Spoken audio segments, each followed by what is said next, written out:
Une drôle étoile filante par Hermia.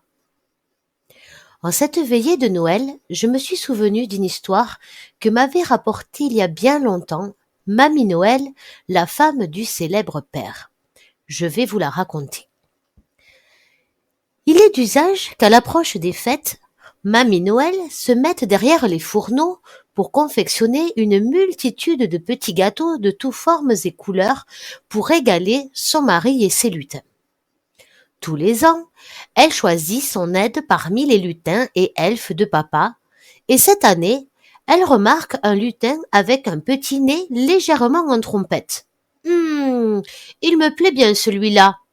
Et hop, aussitôt dit, direction la cuisine.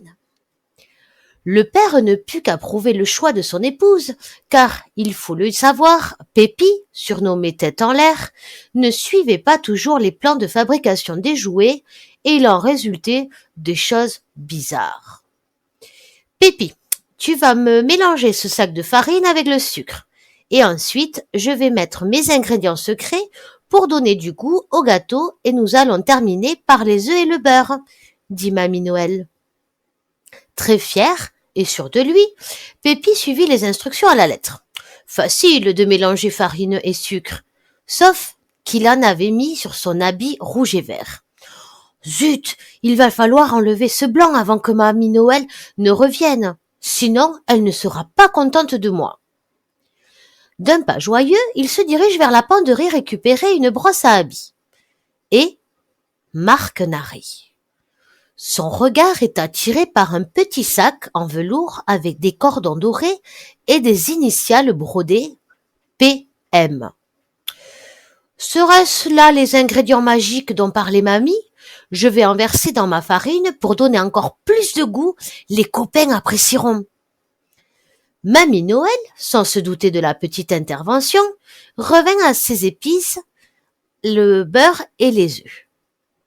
Pépi, il faut bien mélanger pour avoir une belle pâte que nous étalerons et découperons avec les emporte-pièces. Mais que se passe-t-il? La pâte gonfle, commence à flotter dans le grand bol, se cogne au rebord et finalement s'élève en l'air. Elle tourne en rond, se dirige vers la fenêtre fermée et essaye, en vain, de sortir. Mamie Noël, toute paniquée, ouvre la porte et vlan, la pâte sort. Libérée, elle grandit, jusqu'à devenir aussi grosse qu'une montgolfière, et dans un nuage de petites étoiles, file vers le ciel. Tout s'est passé en un éclair. Papa Noël, ayant entendu un petit peu de bruit, sort de son atelier. « Papa Noël, tu as encore laissé traîner dans ma cuisine ta poudre magique pour faire voler ton traîneau. Je te l'ai dit une bonne centaine de fois de la ranger dans ton coffre. Voilà, tu as le résultat. Tu es aussi tête en l'air que Pépi. » Mamie Noël était furieuse, mais pas longtemps. Elle a trouvé une solution.